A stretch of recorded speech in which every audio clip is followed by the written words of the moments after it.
So, it's been a few days.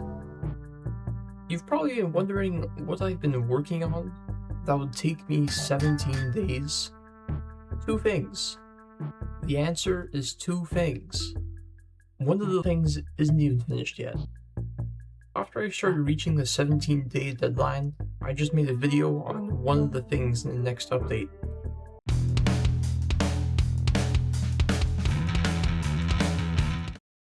I spent a while of my time trying to figure out how to implement boss battles into my game, so I settled with an area 2D with a collision box and color rectangle. Yep, super detailed, I know, like all boss battles should be. Kinda like the big steel balls from Elden Ring, except it doesn't move and it shoots things at you instead. After setting up the basic area of the boss, I tried putting in a projectile that the boss would shoot at the players by pretty much duplicating the regular ball, but for whatever reason, the projectile never interacted with the boss, which is how you would damage it, but the regular ball did. So I just scrapped the projectile and made the ball do the damage to the boss. Easy fix, after hours of troubleshooting, like usual.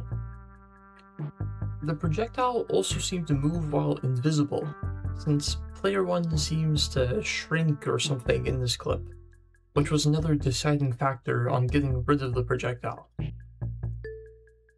I also thought about how the ball had its own amount of health, and if it stayed as it was, then the players would be able to kill the boss's projectile, which was a big no-no.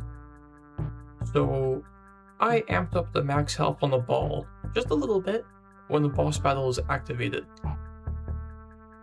That number you see on screen is the maximum integer that Godot is able to go up to. So if you somehow manage to kill the projectile, I wouldn't really know what to say. Good job, I guess? You win? Go touch some grass? The amount of damage upgrades you would need would be insanely high, but I suppose it is possible. Another little problem I had with the boss battle was the spawn speed of the ball. You would damage the boss or miss the ball, and it would immediately spawn in again, and the player just isn't able to get to the ball in time.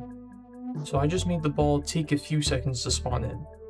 But the game is still fairly difficult, since the boss's size makes it harder to see where the ball is initially going.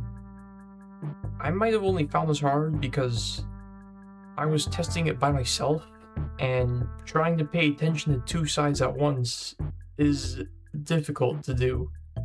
I also made it so that the projectile's damage depends on the total amount of damage upgrades both players have.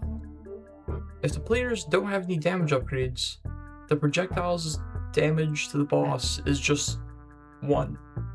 But for every damage upgrade, that amount goes up by 1. So if both players have a damage upgrade, then the projectile's damage is free, and so on. That's pretty much it for this video. I do have more things I'm working on behind the scenes, so hopefully I should have a new video up before 17 days have gone by. So if you enjoyed the video, please make sure to like and subscribe, and I'll see you next time.